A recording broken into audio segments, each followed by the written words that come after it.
Terrence, representing HOACO automation technology. We are basically a premium equipment supplier, specializing in web converting and packaging technology.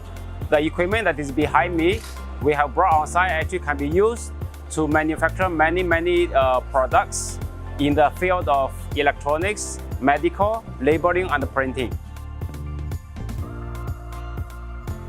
The response has been very encouraging. Okay, whenever a lot of visitors come to our booth, the first thing they will be surprised is, wow, such a gigantic but looks very completely machine.